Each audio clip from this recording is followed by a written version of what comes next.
Recentemente me fazem muito esta pergunta. Em alguns dos seus vídeos você diz que quando os governos imprimem dinheiro, isso resulta em inflação. Por causa da pandemia, a maioria dos governos está imprimindo dinheiro, então cadê a inflação? Dê uma olhada neste gráfico. A oferta monetária americana está crescendo lentamente no início. Começou a crescer por volta de 2008, mas repare como houve um crescimento bem mais significativo em 2020. Estima-se que mais de 25% de toda a moeda dos Estados Unidos foi criada apenas em 2020. Quando você vê e ouve coisas assim, é claro que você se pergunta o que está acontecendo e por que não estamos passando por uma inflação severa. Você provavelmente já aprendeu que a inflação ocorre quando a oferta monetária aumenta. Por que a inflação não está ocorrendo intensamente agora, então? Neste vídeo vou explicar por que não estamos enfrentando uma inflação severa e por que a impressão de dinheiro nem sempre causa inflação. Na verdade, você pode imprimir quanto dinheiro quiser sem que ocorra inflação, porque o aumento da oferta monetária é apenas metade da equação. Qual é a outra metade? Bem, a segunda metade é algo que se chama velocidade da moeda. Eu tive dificuldades para compreendê-la na universidade em meus cursos de economia, mas acredito que finalmente entendi bem e posso explicar em uma linguagem simples. De forma simplificada, a velocidade da moeda é o número de vezes em que cada unidade monetária passa por uma pessoa para outra. Por exemplo, digamos que você tenha R$ 20 e esteja com fome, então vai a um restaurante e compra um bife suculento. O dono daquele restaurante pega os mesmos R$ 20 que você usou para pagá-lo e vai ao açougue que fica na esquina da rua e usa R$ 20 para comprar a carne. E por sua vez o açougueiro pega os R$ 20 e compra gasolina para seu carro. Os mesmos R$ 20 compraram R$ 60 em bens e serviços, porque mudaram de mão 3 vezes. Esta é a velocidade da moeda. Significa simplesmente quantas vezes o dinheiro muda de mãos. Quanto maior o número, maior a velocidade e maior o número de bens e serviços adquiridos. Em nosso exemplo, a velocidade foi 3.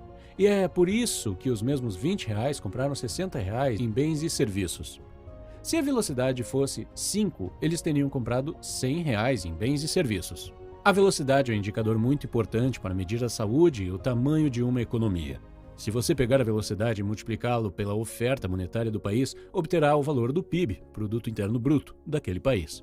O PIB mostra o tamanho da economia, para ser mais preciso. O PIB é o valor final de todos os bens e serviços produzidos dentro de um país durante um período específico. Por exemplo, imagine um país onde há apenas 5 habitantes. Este país tem apenas R$ 1.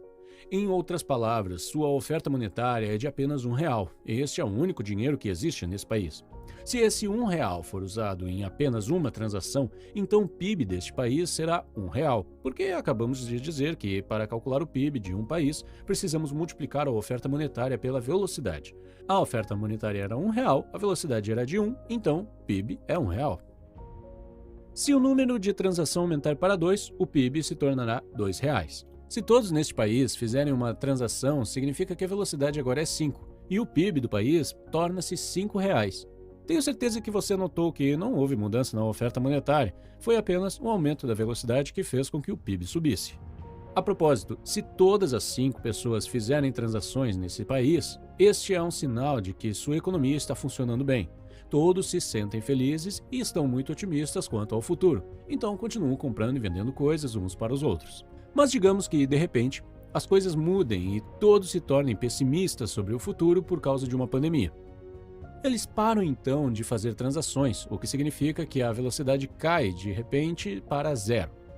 O governo desse país não fica feliz com o que está acontecendo e então, para estimular a economia, ele decide aumentar a oferta monetária do país de R$ 1 para R$ 5. Agora a oferta monetária do país se multiplicou por 5. Mas não importa o quanto você aumente a oferta se a velocidade não aumentar. O PIB não melhorará. Lembre-se novamente da fórmula PIB, igual a oferta monetária vezes velocidade. Agora podemos ter R$ 5 circulantes na economia, mas se ninguém quiser fazer uma transação, R$ 5 multiplicados pela velocidade de 0 é igual a 0. O governo pode tentar imprimir mais dinheiro e aumentar a oferta para R$ 10, mas enquanto a velocidade permanecer baixa, em outras palavras, enquanto as pessoas se sentirem pessimistas sobre o futuro, a economia não melhorará. Como você pode ver, a oferta monetária é apenas metade da equação, e outra metade depende da velocidade. Enquanto a velocidade permanecer baixa, você pode injetar tanto dinheiro quanto quiser na economia e assim mesmo, a inflação não acontecerá. Hoje, a maioria das economias é administrada por princípios keynesianos. Os keynesianos são economistas que acreditam que você pode estimular a economia aumentando a oferta monetária. Infelizmente, a oferta monetária é apenas metade da história. A psicologia das pessoas também desempenha um papel importante na economia. Por exemplo, se você se sente bem e feliz com o futuro, então é mais provável que você saia de férias ou vá a um restaurante com seus amigos. Ou é mais provável que compre aquele telefone celular que você quer há tanto tempo. No entanto, se você sentir que os tempos difíceis estão chegando e que o futuro é muito imprevisível, você economizará cada real para gastar. Você não vai jantar em um restaurante, não vai tirar férias e definitivamente não vai comprar um telefone. Então vamos voltar à pergunta inicial do começo do vídeo. Por que a inflação não está ocorrendo apesar do aumento da oferta monetária? Bem, eu diria que basta olhar para a sua própria vida e você encontrará a resposta. Por causa da pandemia, você provavelmente está bastante pessimista sobre o futuro e não anda gastando muito. Pelo contrário, você tenta economizar e ficar preparado. Assim como você, outros se sentem da mesma forma, o que significa que, em um nível macro, as pessoas não gastam muito além do mínimo necessário. Como resultado, a velocidade da moeda diminui. Como a velocidade diminuiu, o aumento da oferta monetária não causou uma inflação severa ainda. Mas chegará um momento em que as pessoas se sentirão positivas novamente, sentirão que já pouparam o suficiente e começarão a gastar. Nesse momento, a velocidade aumentará. E, em conjunto com o dinheiro que foi impresso anteriormente, fará com que passemos a experimentar altos níveis de inflação. Se você quiser ver um exemplo real do que acabei de descrever, vamos voltar ao início do século XX, na Alemanha. Estamos no início da Primeira Guerra Mundial. A Alemanha abandonou o padrão ouro e suspendeu o direito de seus cidadãos de resgatar seu dinheiro de marco para ouro e prata. Por causa da guerra, o governo alemão continuou imprimindo dinheiro e o número de marcos em circulação quadruplicou durante a guerra.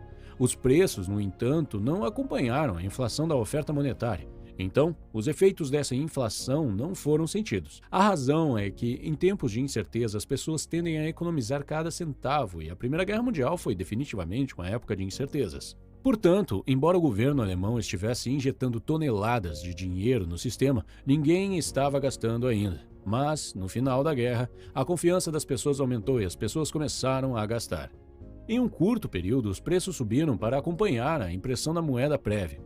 Pouco antes do fim da guerra, a taxa de câmbio entre o ouro e o marco era de cerca de 100 marcos por onça.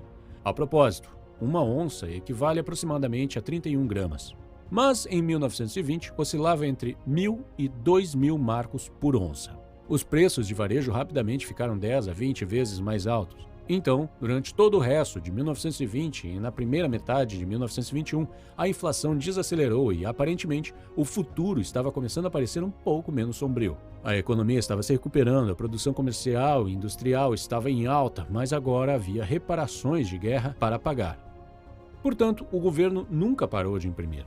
No verão de 1921, os preços começaram a subir novamente e, em julho, já tinham subido mais de 700%. De repente, todos começaram a gastar seu dinheiro assim que recebiam. Quando as pessoas iam ao bar com os amigos tomar cerveja, elas compravam 2 ou 3 canecas de cerveja ao mesmo tempo, porque no momento em que terminassem de beber a primeira, o preço da segunda estaria mais alto por causa da inflação. Outra razão para termos menos inflação está relacionada ao fato que uma grande parte do dinheiro recém-criado não entra na economia.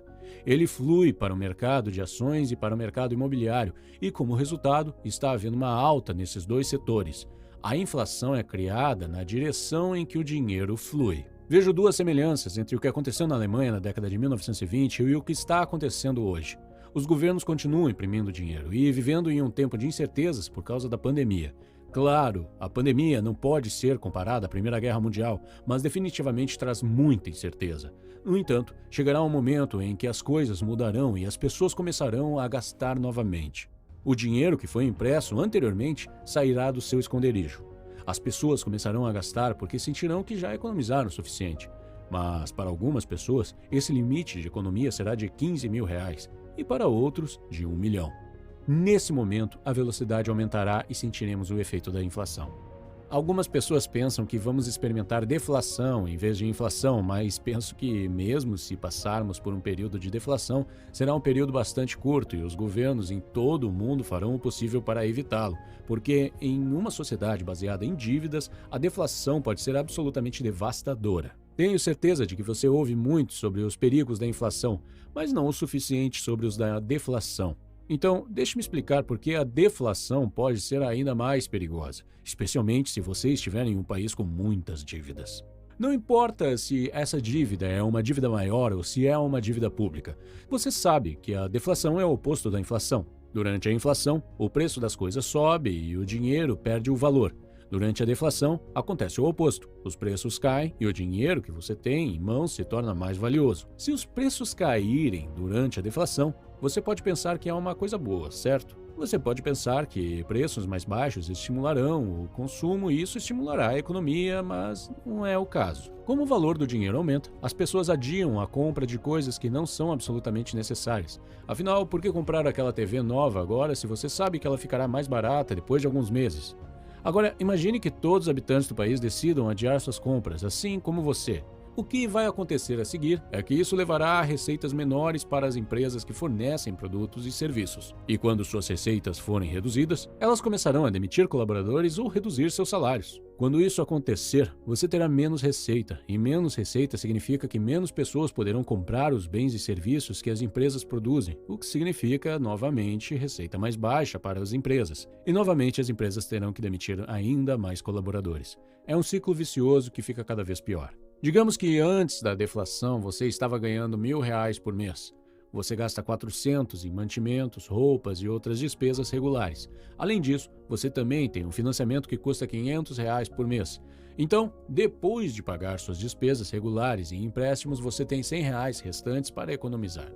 Pois R$400 são despesas regulares, mais R$500 de financiamento fazem com que te sobrem R$100. A vida é boa e você está feliz. Mas agora, vamos imaginar que haja deflação no país e os preços de todos os bens e serviços caiam, incluindo os serviços que você presta à sua empresa. Como você era um bom colaborador, você não foi demitido, mas eles reduziram seu salário de R$1.000 para R$500. É verdade que, por causa da deflação, os preços de suas despesas de subsistência, como alimentos e roupas, também vão cair. Mas você sabe o que não vai diminuir? A sua dívida. Seu financiamento permanecerá em R$500 por mês, ou seja, o valor total da sua renda agora. Você acha que o banco vai ser compreensível e reduzir o valor do seu financiamento também? Bem, isso não vai acontecer porque dívida é nominal. Se você pedir R$100 emprestado, espera-se que devolva esses R$100, independentemente de agora ter mais ou menos poder de compra. É por isso que os governos amam a inflação, porque podem fazer empréstimos hoje com moeda forte, mas pagar de volta com uma moeda mais fraca. A inflação beneficia quem faz empréstimos e os maiores tomadores de empréstimos hoje são os governos. E é por isso que acredito que o cenário de inflação é mais provável de acontecer do que o de deflação. Se você está se perguntando o que tudo isso significa para você e quais são as atitudes que você pode tomar, você pode conferir a lista de reprodução que vê na sua tela. Resumi alguns livros que fornecem conselhos sobre como se preparar para esses cenários. Obrigado por assistir e tenha um ótimo dia.